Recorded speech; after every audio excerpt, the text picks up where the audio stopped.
Up next in the broadcast, we start the week with distraught separated family members and flared inter-Korean tensions on the peninsula after North Korea over the weekend cancels this week's family reunions. Terror besieges a shopping mall in Kenya where soldiers battled militants in a deadly hostage situation which claimed the life of at least one South Korean citizen. German Chancellor Angela Merkel wins a third term after her party's election victory over the weekend. Primetime News begins now.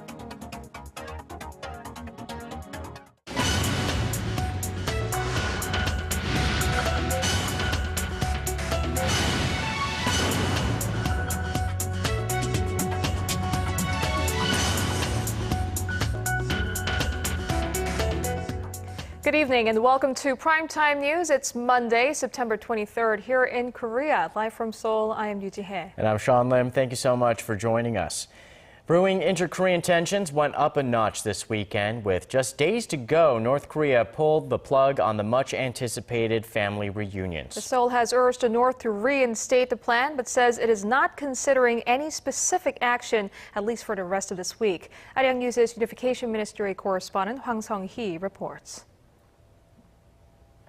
After being slammed by North Korea's abrupt postponement of a round of planned family reunions, Seoul's Unification Ministry said Monday that there is no justification for the action. As the North caused great disappointment and grief to the divided family members, it will be hard for it to avoid criticism from South Korea and the international community. North Korea must promptly reinstate the plan to heal the wounds of these family members. The two Koreas were set to hold their first round of reunions in 3 years this week for families separated during the Korean War in the 1950s. For the participants, the hope of seeing their loved ones for the first time in 6 decades fizzled on Saturday, when Pyongyang postponed the meeting indefinitely, blaming Seoul for a reckless and vicious confrontation racket against its northern neighbor. The North also pulled out of talks on resuming South Korean tours to its Mount Kumgang resort, another key inter-Korean cooperation project, which were expected to take place on October 2nd. Seoul emphasized that the family reunions and Mount Kumgang talks will be dealt with as separate issues, but said the time is not right to discuss such matters. Considering the sentiment of the South Korean public, it's not appropriate to discuss the resumption of the tours for now. That's why we have no specific plans for such talks. The tours were suspended in 2008 after a South Korean tourist was shot dead by a North Korean soldier. South Korean officials say restoring the family reunion plan is the most urgent matter at the moment, as time is running out for the aging divided family members. Just this past week, one of the South Koreans selected for the reunion program passed away, while 3 others pulled out because of their health. But while Seoul said it is watching the situation closely, it added that it holds no specific plans to make a move this week. Hwang Sung-hee, Arirang News. And North Korea's abrupt announcement shattered many hopes for a final meeting with loved ones. Our Connie Lee met with one of the many families who are distraught and in disbelief over the postponed reunions. I was so happy to hear that Youngja was alive and could meet me, but to hear that the reunion has been called off, my heart aches. In a day, hopes and anticipation were shattered for 85-year-old Hong Shin-ja, who was looking forward to meeting her now 82-year-old younger sister Youngja, living in North Korea. I was a mess. I just started sobbing. I would have seen my sister after more than 60 years. From her treasured necklace and ring to some cash, Hong was planning to give anything she could to her sister. Even photos of Hong, from when she was a young mother to now a grandmother, have been plucked from old albums. Hong first registered with the Korean Red Cross in the 1980s, but was never selected for the reunions until this year. She's waited more than 20 years for this meeting, but she doesn't know how much longer she can wait. We're both old now, so if we don't get to see each other in the coming days, I feel like we'll never see each other again. 이제 만날 거야. 울지 마서. 울면 큰일 나.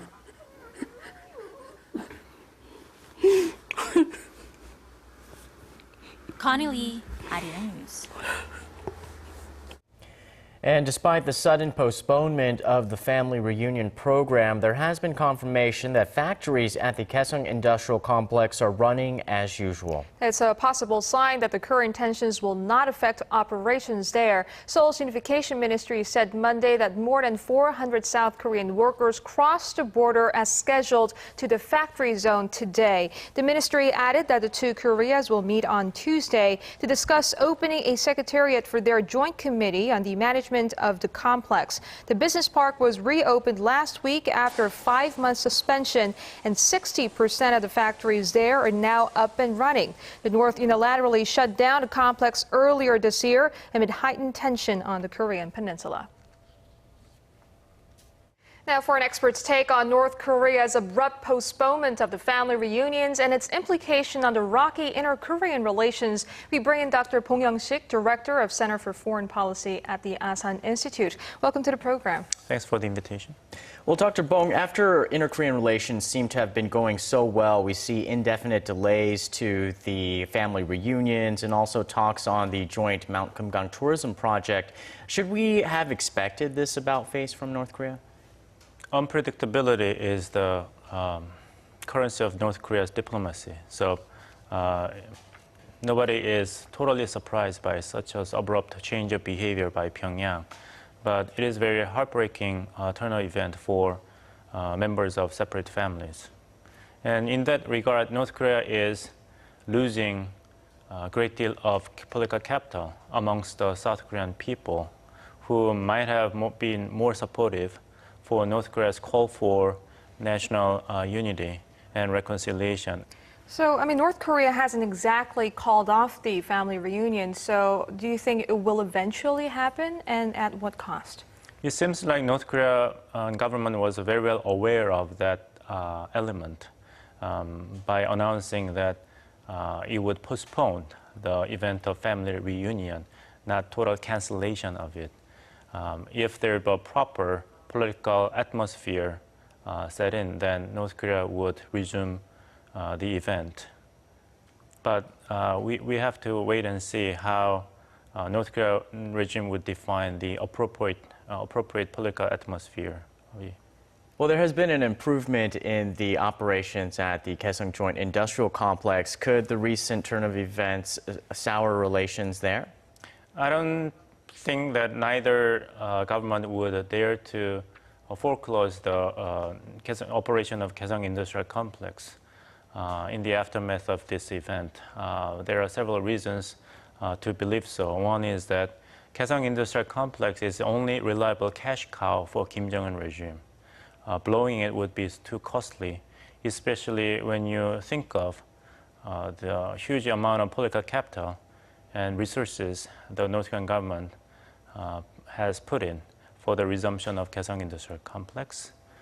And for the Park Geun-hye government of South Korea, it declared that it would hold a principle to separate politics and economics and dealing with each agenda separately from other agendas of inter-Korean relations. Well, it seems that the ball is in our court once again. How should the South Korean government deal with North Korea? Do you think we should be more flexible in some sense? There is not so much room for Park Geun-hye government to be flexible in universal terms. The only way that North Korean government would be accepting that Park Geun-hye government is flexible enough is to accept all the terms that favor North Korea's demand.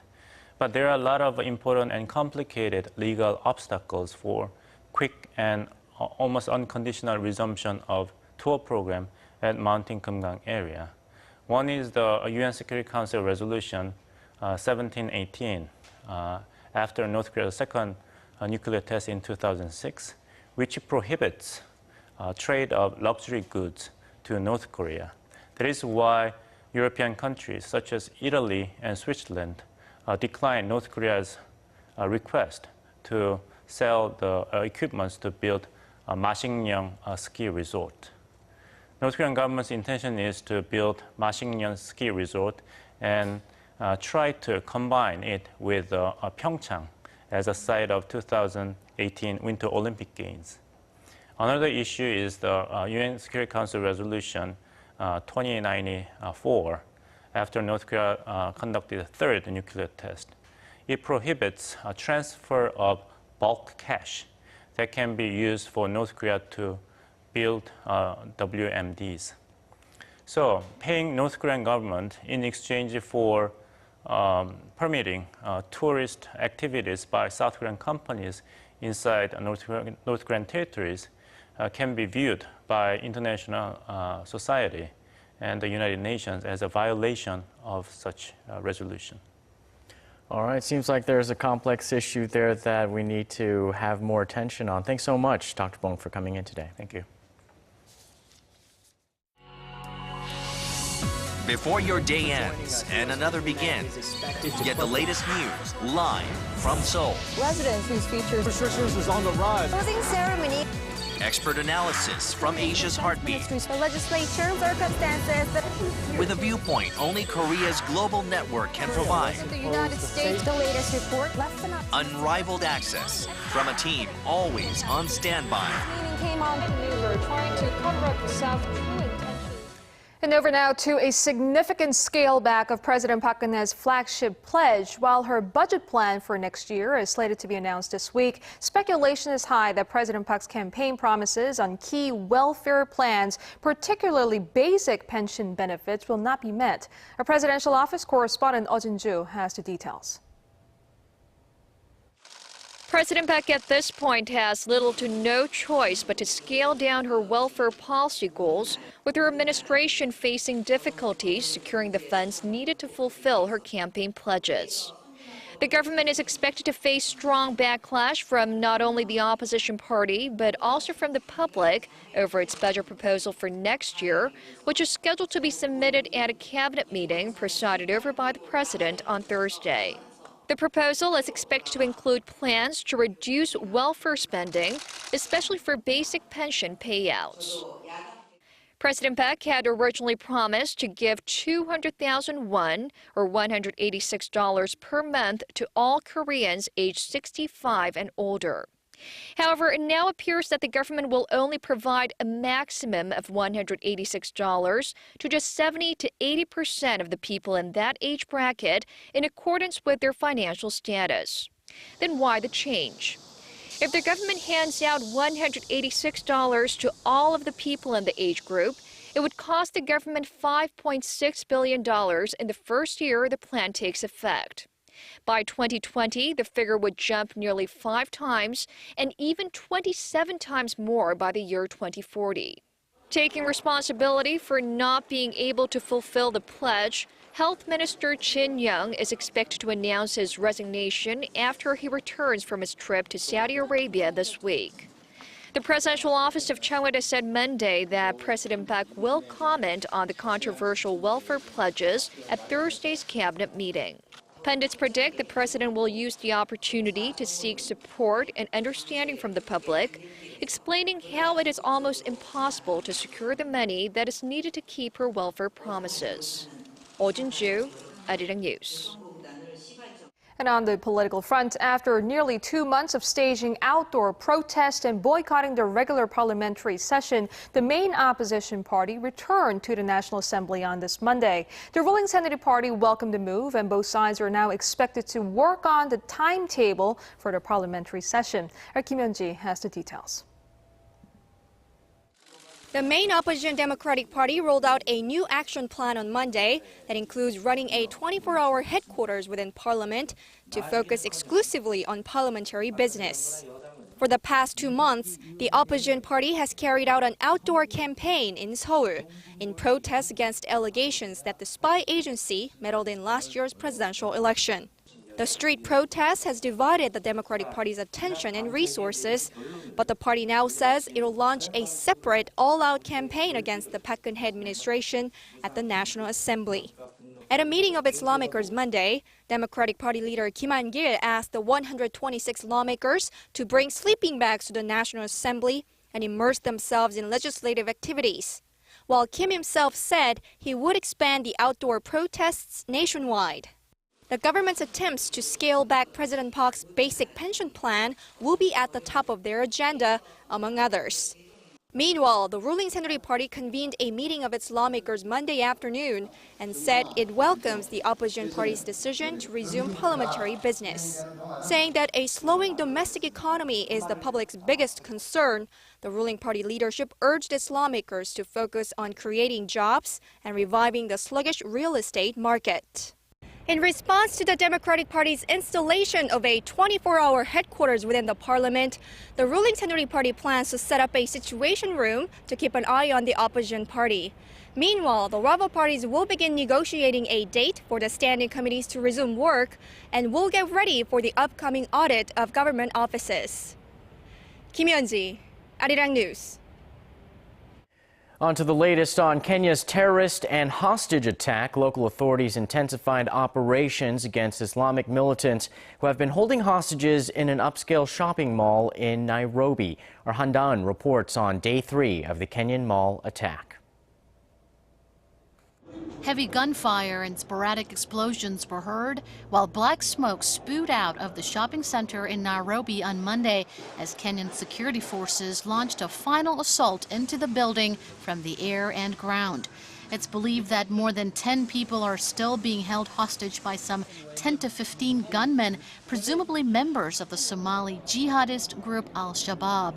The Al-Qaeda-linked militant group claimed responsibility for the deadly attack on Saturday. The Kenyan military said earlier that most of the hostages who have been holed up inside the mall since Saturday have been rescued, but authorities have not given an exact number. 4 soldiers were reported to have been injured and taken to the hospital, while 2 attackers were reportedly killed during the operation. Gunmen opened fire at the Westgate building on Saturday around noon, killing 69 people and injuring over 175. Eyewitnesses said the gunmen threw grenades and fired indiscriminately at shoppers. We tried escaping and they threw a grenade. The sharp particles entered me into my hand and my leg. There were very many people who were injured. A 38-year-old Korean woman, Kang Moon-hee, is among the dead. Seoul's foreign ministry says Kang recently moved to Kenya with her British husband, who's currently recovering at a nearby hospital. Meanwhile, the international community has strongly denounced the attack. The U.S. State Department has called it a senseless act of violence, while the United Nations, France, and Britain all offered to provide necessary assistance. And then, Arirang News. Over in Europe, Chancellor Angela Merkel wins big in Germany and earns a 3rd term in office. But despite Sunday's resounding victory, her Christian Democrat Party fell slightly short of securing an absolute majority. Kim Ji-yeon tells us how that means Merkel will have to cozy up to another party to complete her coalition. Angela Merkel has won a 3rd term as German Chancellor after her Christian Democrat Party polled strongly in Sunday's general elections. Merkel urged her party to celebrate what she called a super result, as official polls show her Christian Democrats and its Bavarian sister party won 41.5% of the vote. But Merkel may be forced to seek a grand coalition with the center-left Social Democrats since her Free Democrat partner secured less than the 5% of the votes needed to enter parliament. The Social Democrats won 25.7% of the votes and the Greens over 8%. The ball is in Merkel's court. We will do all we can in the next 4 years together to make them successful years for Germany. We will now wait for the election results. It is too early to say how we will proceed. If Merkel is to rule alone without a coalition, she would have a tough battle against an upper house dominated by left-leaning parties, like the Social Democrats and the Greens. This would make Merkel more vulnerable to Eurosceptics, who want to spoil her austerity-focused approach to struggling Eurozone members. Merkel is set to be the longest-serving female head of government if she fulfills her 3rd term, surpassing Margaret Thatcher, who was British Prime Minister for 11 years. Merkel, who grew up in East Germany, became the first female German chancellor in 2005. Kim Ji-young, Arirang News.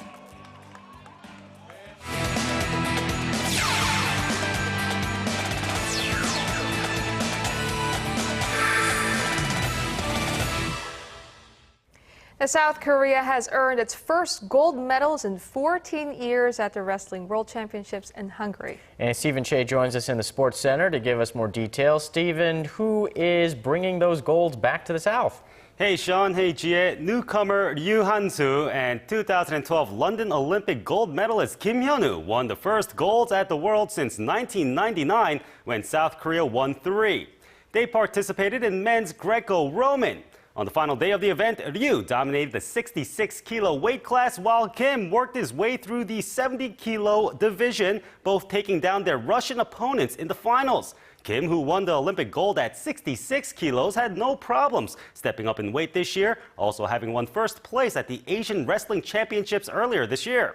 South Korea came on top of the championships 4th on the medal table, having earned 2 golds, a silver, and 1 bronze. And moving on to the hard court, in a controversial decision, the Korean Basketball League has reinstated a referee who received bribes and favors for having matches fixed back in 2008. The ref, identified only as Shin, had taken about $1,800 in bribes and a laptop computer from a KBL team official in return for, quote, favorable calls. He has since been reprimanded by the KBL. The league apologized to the fans but went on to say that Shin would once again pick up his whistle starting this upcoming season. And sliding home, it's time for Monday's top KBO matchup. The Hanwha Eagles and the Samsung Lions battled in Daegu. The Eagles sit at the bottom of the standings. The Lions are back on top. But Hanwha's on the board first in the second. Park Sang-gyu singles to bring one home, 1-0. Then we go to the fourth. Park Sung-min's on second. Then it's Che Tae-in. He hits the 2-run shot to center. It's the 11th of the year. Lions on top to the 1. More insurance in the 8th. The Lions' Chung Hyung-sik hits a triple to bring one home. And 2 batters later, a sac fly scores another run. And the Lions going to win this one. Final score of 4-1. And looking at the scores from around the league, Lotte defeats Tusan 10-3. That does it for me here in the Sports Center. This has been Stephen Che. Check back at midnight for the latest in the world of sports.